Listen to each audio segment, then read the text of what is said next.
Tapos, pag nagsusulat ka, kahit hindi marker gamit mo, may tunog yan eh. Hindi mo man naririnig, laging may tunog yan. May frequency yan. So, auditory. Plus, you can play some music. You can play Rise Up. You can play I Believe I Can Fly. Diba? Whatever music that works for you. Pwede rin Mozart yung i-play mo. Right? So, very important na pag nagsulat ka ng goal, naiintindihan mo to kasi may effect siya sa'yo. So, pag gumagana yung utak mo, visually, auditory, kinesthetic, katawan, nakafocus ka doon, na-achieve mo yung tinatawag na 100% congruence.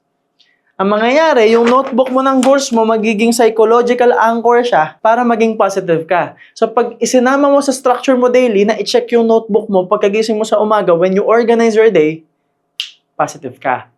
Masaya ka. Yun na yung anchor mo. Instead na cellphone agad, instead na distractions agad, instead na negativity agad, ang nakikita mo, notebook. Ang nakikita mo, goal.